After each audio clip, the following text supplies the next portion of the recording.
Hello friends, here I am Akshay Gupta and welcome to enlightening breaks. तो CTET तैयारी के अंदर हम लोग का ये डिस्कशन थर्ड है, जिसमें हम लोगों ने एनसीईआरटी ज्योग्राफी क्लास 6 लेके चल रहे हैं।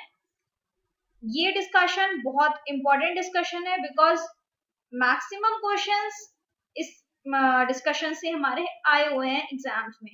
जो आप लोग लास्ट में देखेंगे कितने सारे प्रीवियस ईयर क्वेश्चंस हैं और एक एग्जाम में या एक सीटेट के एग्जाम में कितने सारे क्वेश्चंस एक ही डिस्कशन से बन जाते हैं। ओके, तो डिस्कशन थर्ड सबसे ज्यादा इंपॉर्टेंट है। चलते हैं अपनी नेक्स्ट स्लाइड की तरफ। तो आप लोग हमारा यहाँ पे कंटेंट देख सकते हैं। कंटेंट में इस वीडियो में हम लोगों ने दो चैप्टर्स कंटेन करे हैं, मैप्स और major domains of the earth. मैं आपको इतना बता दूं कि major domains of the earth जो चैप्टर है, मैक्सिमम क्वेश्चंस इस चैप्टर में से लिए जाते हैं और major landforms of the earth, ये दो चैप्टर 6th क्लास की बुक के बोले तो जान है। पूरी 6th क्लास की बुक जो है वो इन्हीं दो चैप्टर्स पे डिपेंड है। मैक्सिमम क्वेश्चन इन्हीं दो चैप्टर से आते हैं। बाकी questions earth in the solar system, globe, latitude and longitude इनसे भी आते हैं, बट मैक्सिमम क्वेश्चंस जो होते हैं वो इन दो चैप्टर से आते हैं, major domains of the earth और major landforms of the earth. Okay, तो चलते हैं नेक्स्ट की तरफ। जैसे हमारा चैप्टर 4 मैप्स लिखा हुआ है, map is a representation of earth surface on a flat surface according to scale. तो मैप वो एक रिप्रेजेंटेशन है अर्थ सरफेस की एक फ्लैट सरफेस पे अकॉर्डिंग टू अ स्केल। इस तरह समझ सकते हैं। अगर हम ग्लोब की बात करें तो ग्लोब में हमें क्या दिखता है, हमें कॉन्टिनेंट्स दिखते हैं और मेनली कॉन्टिनेंट्स दिखते हैं। थोड़ा बड़ा ग्लोब हो तो हमें उसमें कंट्रीज दिख जाते हैं, ठीक है। लेकिन अगर हमें स्टेट देखना हो या कोई सिटी देखना हो, कोई टाउन देखना हो, उसके लिए हमें मैप की जरूरत पड़ती है। मैप में ये लेंथ होती है और ये विड्थ होती है। तो मैप एक 2D इमेज है जिसमें लेंथ और विड्थ हो। ओके, मैप्स तीन टाइप के होते हैं, फिजिकल मैप, पॉलिटिकल मैप्स और थीमेटिक मैप्स। तो फिजिकल मैप वो मैप है जो ओरिजिनली है, मतलब जिसमें नेचुरल फीचर है, जैसे हमारे रिवर्स हो गई, ओशंस हो गए, माउंटेन्स, प्लेट्यूज, डेजर्ट्स, ये सब जो भी चीजें आएंगी वो फिजिकल मैप में आएंगी। तो जैसे हम लोग देख सकते हैं फिजिकल मैप है, इसमें ये हिमालयास माउंटेन दे रखा है, ये थार डेजर्ट है, वेस्टर्न घाट्स, ईस्टर्न घाट्स, यहाँ पर बे ऑफ बंगाल है, यहाँ पे अरेबियन सी है। तो ये हो गया हमारा एक फिजिकल मैप। उसके बाद आता है पॉलिटिकल मैप। तो पॉलिटिकल से ही हम समझ पा रहे हैं, पॉलिटिकल का मतलब इस तरह समझिए, पॉलिटिक्स इजी रहेगा याद करने के लिए। पॉलिटिकल का मतलब का मीनिंग समझते हैं कि पॉलिटिक्स मतलब जो हमारे द्वारा बाउंड्रीज में तोड़ा गया है, बताया गया है कि यहाँ से यहाँ तक ये एक सिटी होगा या ये एक स्टेट होगा, ये एक कंट्री होगा। तो जहां पर भी बाउंड्रीज बनाई हुई हैं उसको हम लोग बोलते हैं पॉलिटिकल मैप्स, ठीक है। उसके बाद आता है थीमेटिक मैप्स। वो मैप थीमेटिक मैप्स वो मैप्स होते हैं जो क्या दिखाता है कि रेनफॉल, मतलब कैसी रेनफॉल कहाँ पर है, कितने फॉरेस्ट, कैसे फॉरेस्ट और कितने फॉरेस्ट कहाँ पर है, कैसे इंडस्ट्रीज कहाँ पर है, इन सब की इंफॉर्मेशन। जैसे हम लोग देख सकते हैं ये एक मैप है जो रेनफॉल मैप है। इसमें ये बताया गया है कि कितनी रेनफॉल कहाँ पर होती है। जैसे ये राजस्थान है तो यहाँ पर बहुत कम रेनफॉल होती है। ये वेस्टर्न घाट्स है तो यहाँ पर रेनफॉल होती है, लेकिन ये जो ईस्टर्न घाट्स है यहाँ पर सबसे ज्यादा रेनफॉल होती है। ओके, तो चलते हैं नेक्स्ट की तरफ। थ्री कंपोनेंट्स ऑफ मैप, तीन इंपॉर्टेंट कंपोनेंट्स मैप के, डिस्टेंस, डायरेक्शन और सिंबल। डिस्टेंस क्या बताता है कि एक जगह से एक प्लेस से दूसरी प्लेस तक का कितना डिस्टेंस है, उसके लिए हम लोग डिफरेंट टाइप्स ऑफ स्केल्स का यूज करते हैं, ठीक है। डायरेक्शन, किस डायरेक्शन में है, नॉर्थ, साउथ, ईस्ट, वेस्ट। और सिंबल, जब आप लोग मैप्स देखते होंगे तो कुछ सिंबल बने हुए हैं, जैसे लाइक कि इतना, लाइक रेलवे लाइन का, ये एक रेलवे लाइन का एक सिंबल होता है, हॉस्पिटल्स का सिंबल होता है। तो डिफरेंट टाइप्स ऑफ सिंबल्स बने होते हैं। ओके, डिस्टेंस हम लोग पढ़ चुके हैं कि एक इन मैप्स फॉर मेजरिंग डिस्टेंस हम लोग को स्केल्स चूज करने पड़ते हैं। अब स्केल्स भी दो टाइप के होते हैं, स्मॉल स्केल मैप और लार्ज स्केल मैप। ये थोड़ा सा उल्टा है। स्मॉल स्केल मैप में हमें लार्ज एरिया जैसे कॉन्टिनेंट दिखाना है, कंट्रीज दिखाने, वो दिखाते हैं, और लार्ज स्केल मैप पे छोटा एरिया दिखाते हैं, जैसे विलेज हो गई, टाउन हो गया। तो आप लोग यहाँ पर देख सकते हैं ये लार्ज स्केल मैप है जहाँ पे हम लोग को दिखाया हुआ है ये कोई टाउन है, सिटी है, या ये कोई घर है, ये चीज। और स्मॉल स्केल मैप पे हम लोगों ने दिखाया हुआ है कॉन्टिनेंट, ये नॉर्थ अमेरिका कॉन्टिनेंट है, ये साउथ अमेरिका है, अफ्रीका, ऑस्ट्रेलिया, एशिया और यूरोप, ये हमारा प्यारा भारत। ओके, कार्डिनल पॉइंट्स जो डायरेक्शन शो करते हैं, नॉर्थ, साउथ, ईस्ट और वेस्ट। स्केच क्या होता है? स्केच एक ड्राइंग है जो हम लोगों ने अपनी मेमोरी के बेस पर बनाई है। और प्लान एक ड्राइंग है स्मॉल एरिया की बड़े स्केल पर। एक छोटा सा एरिया है उसको हम बहुत बड़े एक स्केल पर बना रहे हैं, उसको बोलते हैं हम लोग प्लान। ओके, अब compass is use to find the main direction. एक कंपास किस लिए यूज होता है कि हमें मेन डायरेक्शन पता चल सके। ओके, तो चलते हैं नेक्स्ट की तरफ। तो देखिए इसमें हमारा चैप्टर 5 है major domains of the earth. इसके अंदर देखते हैं क्या क्या चीजें हैं। Lithosphere, solid portion of earth on which we live. तो वो जमीन जहां पर हम लोग सब रहते हैं उसको हम बोलते हैं लिथोस्फीयर। फिर वो एटमॉस्फेयर में जहां पे हम लोग ऑक्सीजन लेते हैं और कार्बन डाइऑक्साइड छोड़ते हैं, उस जगह को बोलते हैं हम लोग, या उस गैस लेयर को बोलते हैं हम लोग एटमॉस्फेयर। तो जैसे लिखा हुआ atmosphere gaseous layer that surround the earth. तो वो गैसियस लेयर जो पूरी धरती को कवर किए हुए हैं उसको हम बोलते हैं एटमॉस्फेयर। फिर आता है hydrosphere, water on earth surface. Hydrosphere comprises water in all forms, that is ice, water and water vapours. तो हाइड्रोस्फीयर क्या हो गया? हाइड्रो से ही मतलब हमें समझ आ रहा है कि हाइड्रो का मतलब ही वाटर होता है। तो धरती पर जितना भी पानी है उसको हम लोग बोलते हैं हाइड्रोस्फीयर। अब वो चाहे किसी भी फॉर्म में हो, चाहे वो आइस की फॉर्म में मतलब बर्फ की फॉर्म में हो, सिंपल पानी की फॉर्म में हो, चाहे वाटर वेपर्स की फॉर्म में हो, चाहे किसी भी फॉर्म में हो, उस उन तीनों मतलब इन तीनों को मिलाकर हम लोग बोलते हैं हाइड्रोस्फीयर। ओके, फिर आता है बायोस्फीयर। वो नैरो जोन, वो छोटा जोन जहां पर लैंड, वाटर, एयर तीनों मिलते हैं, उसको बोलते हैं हम लोग बायोस्फीयर।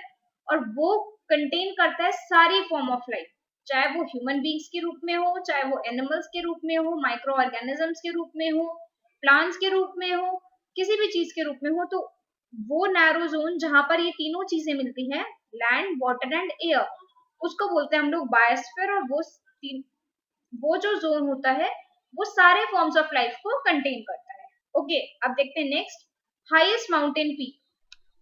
जो सबसे ऊंची चोटी है वो है Mount Everest at 8,848 metres above sea level in Nepal. तो हाईएस्ट माउंटेन पीक कौन सी हो गई? माउंट एवरेस्ट, नेपाल में है और 8,848 मीटर ऊंची है सी लेवल से। और डेप्थ की बात करी जाए तो मरियाना ट्रेंच जो कि पैसिफिक ओशन में है, 11,042 मीटर्स पे है वो। अब यहाँ पर बात आती है सी लेवल की कि सी लेवल क्या होता है। तो आप लोग इस तरह से समझिए कि देखिए सी में, ओशन में या सी में पानी जो होता है वो हमेशा सेम रहता है, लेवल सेम रहेगा, ऐसा तो नहीं पॉसिबल है ना, कहीं पे लेवल कम है कहीं पर लेवल ज्यादा है। तो अगर आप एक ग्लास में भी डालोगे तो गोल में ही पानी रहेगा, मतलब वाटर का जो लेवल होगा वो सेम होगा। ठीक है, तो और जो लैंड का एलिवेशन होता है, मतलब लैंड जो ऊपर उठा हुआ होता है वो नापा जाता है सी लेवल से। सी लेवल को हम लोग लेके चलते हैं 0, और मतलब जहां पर पानी है वहां से लेके चलते हैं 0, और उसकी ऊंचाई में देखते हैं कि कितना ज्यादा ऊपर जमीन है। तो हाईएस्ट माउंटेन पीक जो हो गई वो mount Everest, 8,848 metres above sea level. Okay, अब इस पर सबसे पहले कौन गया था? एडमंड हिलारी जो न्यूजीलैंड के हैं, और तेंजिंग नोर्गे शेरपा ये इंडिया के थे।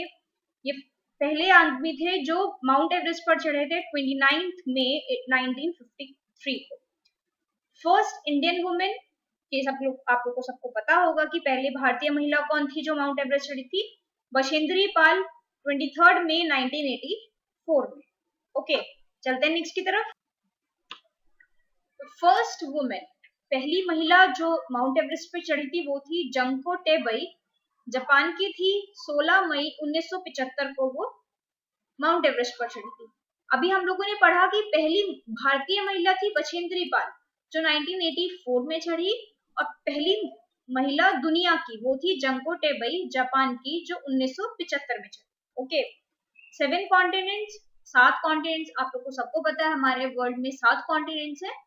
कौन कौन से हैं? Asia, Europe, Africa, north America, south America, Australia और अंटार्कटिका। ओके, तो ये 7 कॉन्टिनेंट हैं। इन सब कॉन्टिनेंट्स को डीपली हम लोग अपनी नेक्स्ट स्लाइड्स में पढ़ेंगे। अभी देख लेते हैं कि कहाँ पर कौन सा कॉन्टिनेंट लोकेटेड है। तो आप लोग देख सकते हैं कि ये एशिया है, Europe, Africa, north America, south America, Australia and Antarctica. आप लोग देख सकते हैं कि अंटार्कटिका बिल्कुल नीचे है, सदर्न ओशन से भी नीचे है। तो यहाँ पर पूरा आइस है, कोई परमानेंट सेटलमेंट नहीं है, मतलब कोई इंसान परमानेंटली नहीं रहता है यहाँ पर, केवल रिसर्च स्टेशन हैं डिफरेंट डिफरेंट कंट्रीज के।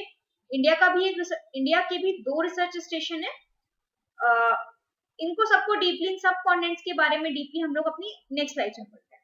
ओके, तो चलते हैं आगे। देखिए अबाउट एशिया, एशिया के बारे में देखते हैं।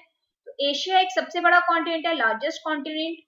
फिर लिखा हुआ है covers about 1/3 of total land area of earth.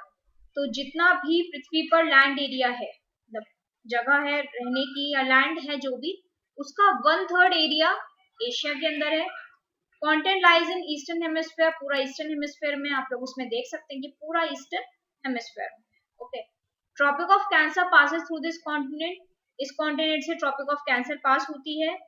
Asia separated from Europe by Ural mountains. तो एशिया और यूरोप को जो सेपरेट करती है वो करती है Ural mountains. Combined land mass of Asia and Europe is called Eurasia. अगर लैंड यूराल माउंटेन्स हटा दी जाए तो एशिया और यूरोप पूरा लैंड है, इन दोनों को मिला के हम लोग क्या बोलेंगे? यूरेशिया। ओके, तो ट्रॉपिक ऑफ कैंसर एशिया से पास हो रही है, एशिया और यूरोप को यूराल माउंटेन्स सेपरेट करती है। चलते हैं नेक्स्ट की तरफ। अबाउट यूरोप, यूरोप के बारे में पढ़ते हैं। Arctic circle passes through it, Arctic circle पास होता है। आर्कटिक सर्कल कितने पे था? 66.5 डिग्री नॉर्थ पर, जो हम लोगों ने अपनी पिछली वीडियो में पढ़ा था। तो 66.5 डिग्री नॉर्थ पर आर्कटिक सर्कल पास होता है, वहीं पर ही यूरोप है। Okay, bounded by water bodies on 3 sides. Europe जो है वो 3 वाटर बॉडी से, मतलब तीन तरफ वाटर बॉडी से उसके पानी है, उससे कवर है। देखते हैं कैसे। जैसे ये यूरोप है, ऊपर हो गया आर्कटिक ओशन, इधर हो गया अटलांटिक ओशन और नीचे हो गया मेडिटेरियन सी। ओके, तो तीनों तरफ से कवर्ड हो गया। यूरोप जो है वो 3 वाटर बॉडी से तीनों तरफ से बाउंडेड है, मतलब कवर्ड है। ओके, नेक्स्ट देखते हैं अबाउट अफ्रीका। तो second largest continent after Asia, दूसरा सबसे बड़ा कॉन्टिनेंट है एशिया के बाद। Only continent through which Tropic of Cancer, equator and Tropic of Capricorn passes.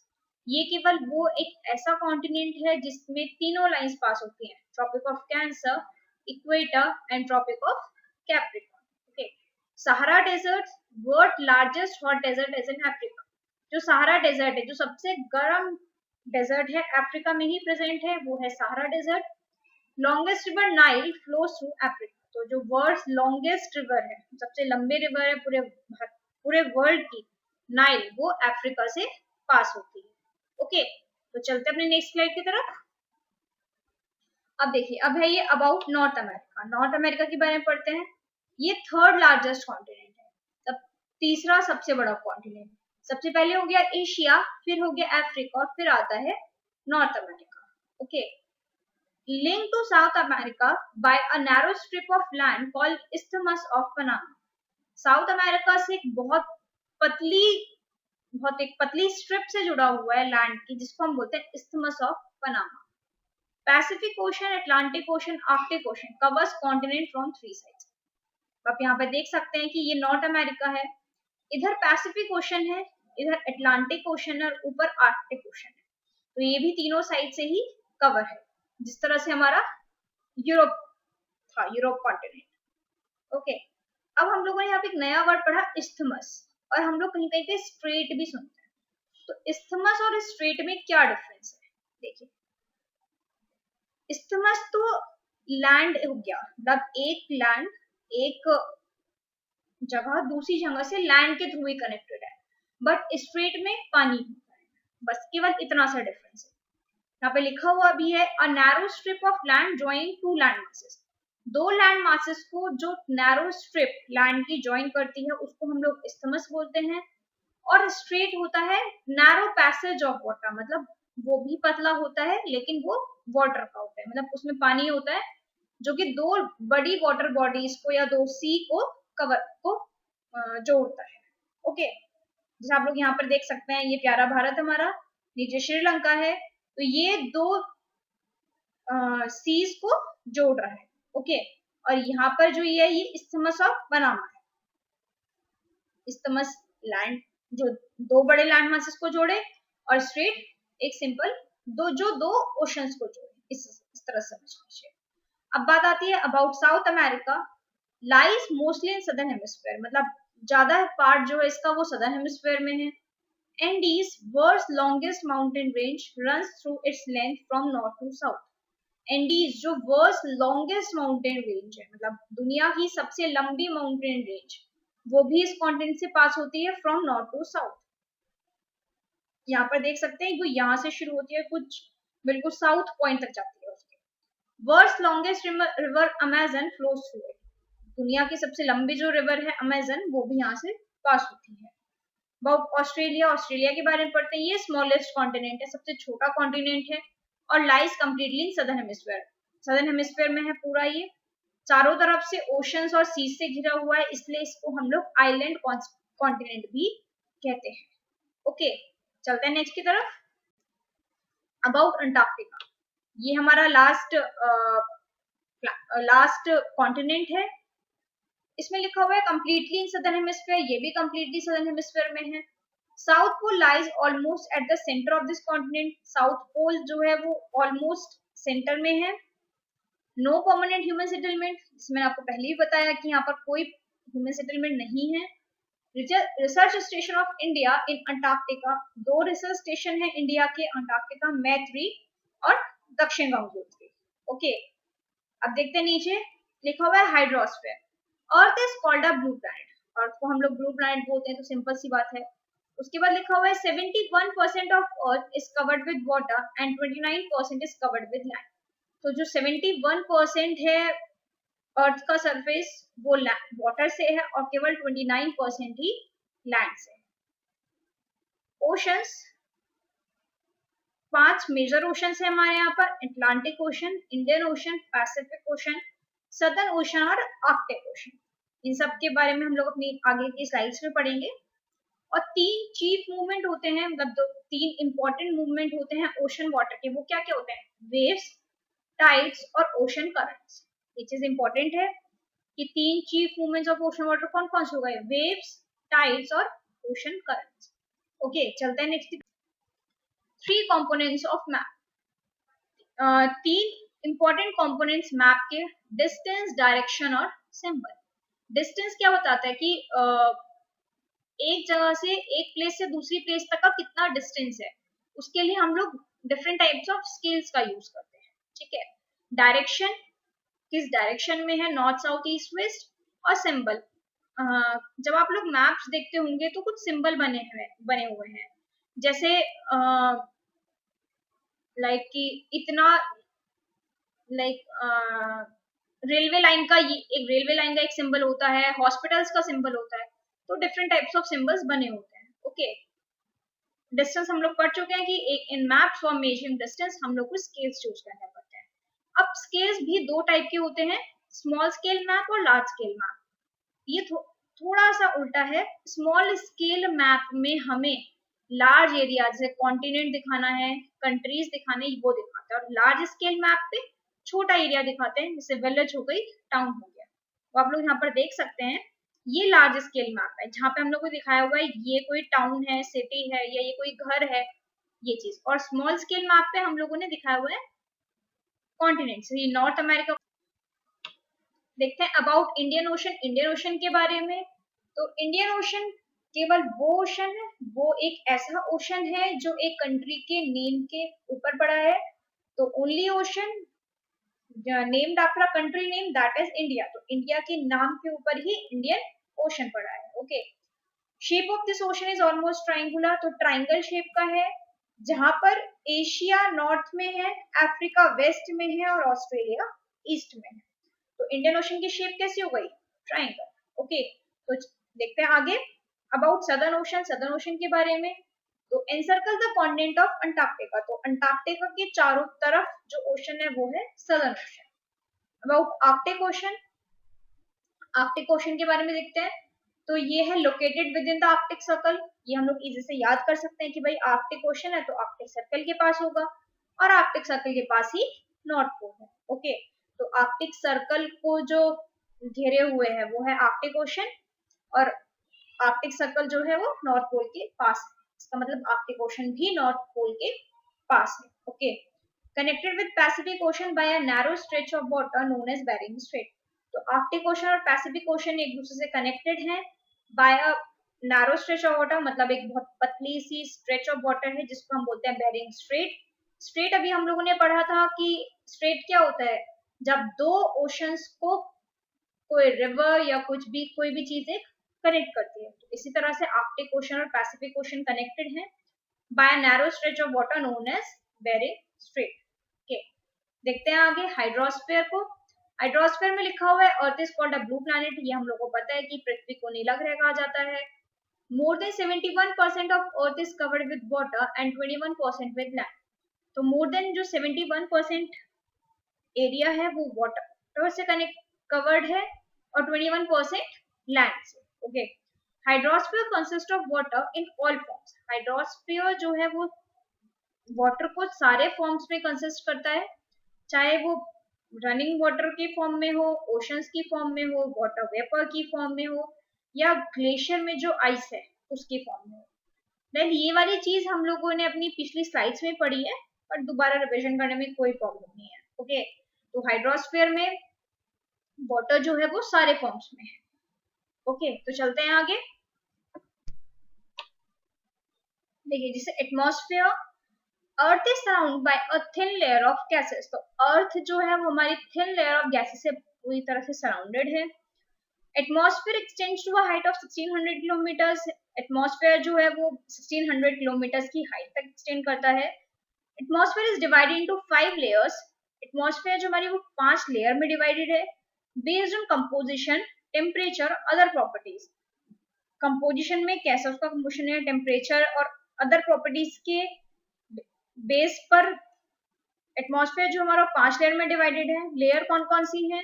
Troposphere, stratosphere, mesosphere, thermosphere, exosphere.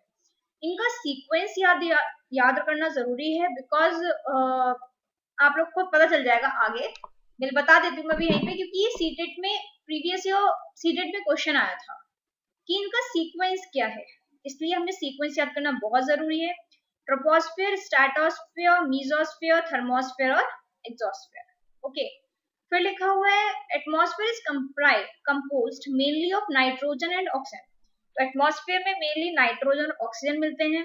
Nitrogen 78% है और ऑक्सीजन 21% है, और अदर गैसेस जैसे कार्बन डाइऑक्साइड हो गई, आर्गन हो गई, ये सब 1% है। Okay, density and temperature of atmosphere decreases rapidly with increase in altitude and height, तो ये चीज तो बहुत सिंपल है, आप लोग को इस तरह ही पता होगा। जब हम लोग पहाड़ पर जाते हैं तो जैसे जैसे हम लोग पहाड़ों पर जाते रहते हैं वैसे वैसे टेम्परेचर कम होने लगता है और हवा में ठंडक ज्यादा बढ़ जाती है। तो इसी तरह से जैसे जैसे हम ऊपर एटमॉस्फेयर में जाएंगे वैसे वैसे डेंसिटी और टेम्परेचर दोनों चीजें घटने लगेंगी। Okay, air moves from high pressure to low pressure, air जो है वो high pressure to low pressure move करती है, और moving air is called wind, moving air जो होती है वो विंड है। Okay, biosphere, narrow zone of contact between land, water and air, वो narrow zone of contact land, water और एयर के बीच में। ओके, emissions from industries, thermal power plants and vehicles pollute the air, जो भी इंडस्ट्री से, थर्मल पावर प्लांट से, व्हीकल से जो भी धुआं निकलता है उस धुएं से हमारा एनवायरनमेंट जो है या हमारी एयर जो है वो पोल्यूट होती है, खराब होती है। ओके, और फिर वो ये हम लोग को इनहेल करनी पड़ती है, जिससे हमारे अंदर बीमारियां बहुत ज्यादा हो जाती हैं। CO2 एक इम्पॉर्टेंट कॉन्स्टिट्यूएंट है एयर का, मतलब CO2 बहुत ज्यादा हार्मफुल है।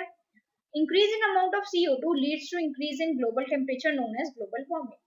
तो CO2 के अमाउंट में इंक्रीज होना, जैसे जैसे CO2 बढ़ेगी वैसे वैसे टेम्परेचर बढ़ेगा, टेम्परेचर बढ़ेगा तो वैसे वैसे ग्लोबल वार्मिंग होगी। ओके, हाँ मैं आप लोग को ये फोटो समझाना भूल गई।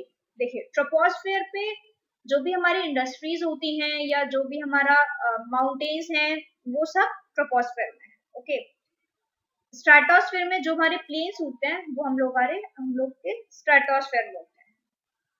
मीजोस्फेयर में जो मेट्रॉइड्स होते हैं वो आते हैं। थर्मोस्फेयर में ऐसा कुछ इंपॉर्टेंट नहीं होता। एग्जॉस्फेयर में जो हमारी सैटेलाइट्स होती हैं वो आती है। ओके, चलते हैं नेक्स्ट की तरफ। हाँ, इन चैप्टर्स के इम्पोर्टेंट क्वेश्चन में जो भी इम्पोर्टेंट था वो चीजें हम लोग पढ़ चुके हैं। अब देखते हैं कुछ प्रीवियस ईयर क्वेश्चन इन्हीं चैप्टर से रिलेटेड। ओके, जो सीटेट और यूटेट में, सीटेट और स्टेट टेट में आया हुआ है। दे separated from which of the following statements about Africa is correct. तो कौन से स्टेटमेंट अबाउट अफ्रीका करेक्ट है?